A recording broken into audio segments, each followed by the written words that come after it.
Hello student, जय हिंद, वंदे मातरम। आज हम लोग करेंगे 6 का अथवा करेंगे, जो कि बहुत इंपॉर्टेंट है। मतलब छपने ही वाले हैं ये प्रश्न आपको छपने वाला है, ठीक है। देखिए, जो छात्र पहली बार देख रहा हो, चैनल को जरूर सब्सक्राइब करें और वीडियो को लाइक करें, जिससे कि उससे हर नोटिफिकेशन समय से मिल जाए, ठीक है। चलिए करते हैं अगला। क्या बोला गया है, देखो इसमें टिप्पणियां करना, मतलब जो जानकारी आप वो लिख दीजिए, ठीक है, और अपना नंबर ले लीजिए। पहला क्वेश्चन 1 नंबर का है, दूसरा 2 नंबर का, तीसरा 2 नंबर का, ठीक है। कुल मिला 5 नंबर का है। अब जैसे टिप्पणियां लिखना मतलब 1 नंबर का है, तो इसमें आप सीधा रिएक्शन भी लिख सकते हैं, क्योंकि 1 ही नंबर का है। लेकिन मैंने परिभाषा भी लिख दी है और रिएक्शन भी। आप मान लो कह दिया कि 2 नंबर का है, तो पूरा लिखना पड़ेगा, ठीक है। चलिए आइए देखते हैं। तो देखिए, पहला है विलियमसन संश्लेषण ईथर, ठीक है। मतलब विलियमसन विधि द्वारा ईथर बनाना, ये मतलब है, बहुत इंपॉर्टेंट है।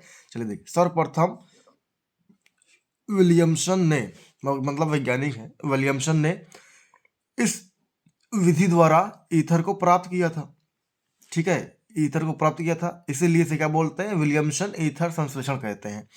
इस विधि में आयोडाइड एथिल आयोडाइड को सोडियम एथॉक्साइड के साथ गर्म करके डाई एथिल ईथर प्राप्त किया जाता है। कोई दिक्कत नहीं, डायरेक्शन देखते हैं। ये आपका C2H5 ने सोडियम एथॉक्साइड है, और ये आपका C2H5 आई मतलब आयोडाइड, एथिल आयोडाइड है। अब क्रिया करेगा साथियों, तो क्या होगा, यहाँ से सोडियम हो जाएगा अलग, और यहाँ से आयोडीन हो जाएगा साथियों अलग, क्योंकि यहाँ बनाना हमको डाई एथिल ईथर बनाना। तो ये वाला पार्ट और यहाँ से ये पूरा पार्ट, ठीक है, आपस में जुड़ जाएंगे। तो C2H5OHO और C2H5 ये बन गया आपका, ये पूरा क्या हो जाएगा, आपका डाई एथिल ईथर बन जाएगा।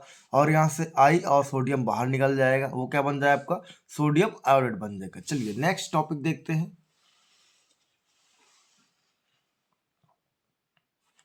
देखिए देखिए बच्चों, दूसरा टॉपिक आपका किडवन है। इसे बोलते हैं फ्रेगमेंटेशन बोलते हैं, जो कि बहुत इंपॉर्टेंट है। 2 नंबर का आया हुआ, रिएक्शन भी लिखना है, परिभाषा भी लिखना है, ठीक है। देखिए, सीरे मतलब गन्ने के रस, चीनी के रस, ठीक है। सीरे जिसमें लगभग 30% तक शर्करा होती है, ठीक है, 30% शर्करा होती है, और 10% इसे तनु मतलब सल्फ्यूरिक अम्ल मिला दिया जाए, या HCl अम्ल मिला दिया जाए, ठीक है, तनु करके इसमें ईस्ट या खमीर मिलाकर इसका जो है किण्वीकरण करने से क्या बनता है बच्चों, एथिल अल्कोहल बनता है, ठीक है। इस किण्वीकरण क्रिया से 10% एथिल अल्कोहल प्राप्त होता है, जिसे क्या बोलते हैं, वाश कहा जाता है, जिसे वाश कहा जाता है। चलिए, 2 स्टेप में रिएक्शन प्राप्त होती है। कितने स्टेप बच्चों, 2 स्टेप में रिएक्शन प्राप्त होती है। चलिए, पहला शर्करा करेंगे, C12H22O11, शर्करा या चीनी कह सकते हैं। इसको जलीय विलयन में डालेंगे, H2O जल में डालेंगे, और आपका इन्वर्टेस एंजाइम होगा, साथ में ईस्ट होगा। अब ये दोनों इस पर क्रिया करके क्या बनेंगे, इसको अपने आधे आधे फॉर्म में तोड़ देंगे, मतलब C6 हो जाएगा, H12 हो जाएगा, O11 हो जाएगा, ठीक है। तो C6 हो जाएगा, H12 हो जाएगा, O6 हो जाएगा। इसे बोलते हैं बच्चों ग्लूकोज, और फिर अपने आधे फॉर्म तोड़ेगा, C6H12O6, एक फ्रक्टोज होगा, ठीक है। दोनों के अणुसूत्र समान होते हैं, लेकिन संरचना सूत्र अलग अलग होते हैं। आप ये वीडियो में देख चुके होंगे, जो हमने बना दी है 30-35 वीडियो, ठीक है। आप क्या करें, इनमें से किसी एक को लेंगे और फिर क्रिया कराएंगे। तो देखिए बच्चों, इनमें से आप C6H12O6 यानी ग्लूकोज या फ्रक्टोज, आप कुछ भी ले लीजिए, बस यहाँ पर एंजाइम चेंज हो जाएगा। एंजाइम होगा बच्चों जाइमेज, और फिर साथ में ईस्ट होगा।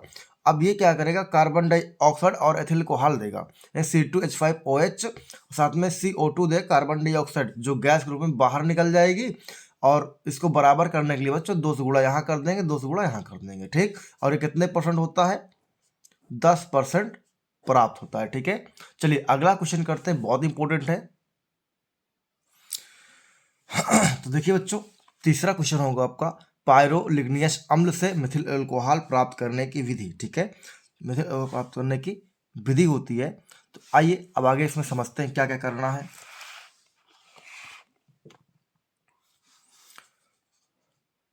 तो देखिए, सबसे पहले इसमें हम लोग क्या करते हैं, लकड़ी के एक भंजक आसवन से, ठीक है, लकड़ी के एक भंजक आसवन से क्या करेंगे बच्चों, CH3OH का आसवन करेंगे, यानी यह उत्पादन किया जाता है। और वायु की अनुपस्थिति में इसे लोहे के रिटार्ड, क्या एक भट्टी होती है, लोहे के रिटार्ड में 400 से 500 डिग्री सेंटीग्रेड ताप पर गर्म करते हैं और लकड़ी का भंजक आसवन करके इसे प्राप्त कर लेते हैं। किसको प्राप्त कर लेते हैं, मेथिल एल्कोहल को, ठीक है, जो कि इसमें क्या क्या होता है, H2 CH4 CO O2 N2 होता है। फिर आगे देखेंगे जो इसमें बोला गया है पायरोलिग्नियस के बारे में, ठीक है। चलिए आइए ये देखिए, आप क्या करेंगे बच्चों, पायरोलिग्नियस हम देखिए, पायरोलिग्नियस अम्ल से मिश्रित जो पदार्थ मिले हैं उनको अलग कर लेंगे। अलग कैसे करें, देखो इसमें CH3OH है और स्टोन है आपका CH3COOH और जल का मिश्रण है। इनको क्या करते हैं हम लोग, मेथिल अल्कोहल, स्टोन और जल की वाष्प संघनित से होकर द्रवीभूत हो जाते हैं। मतलब इनको जब गर्म करते हैं तो इनका जो गैस बनता है बच्चों, गैस, और उसको कंडीशनर में मतलब कि संघनित में इकट्ठा कर लेते हैं और फिर वो द्रव बन जाते हैं, द्रव रूप बन जाते हैं। फिर इनको प्रभाजी आसवन से CH3OH अलग कर लिया जाता है। और मतलब कि इनका टेम्परेचर अलग अलग होता है। जब इनका टेम्परेचर अलग अलग होगा तो इनको अलग अलग टेम्परेचर पे गैस बन के अलग जाएंगी, और गैस बन के जब अलग जाएंगी तो उनको अलग अलग तरीके से इकट्ठा कर लिया जाएगा अलग अलग पात्रों में, ठीक है।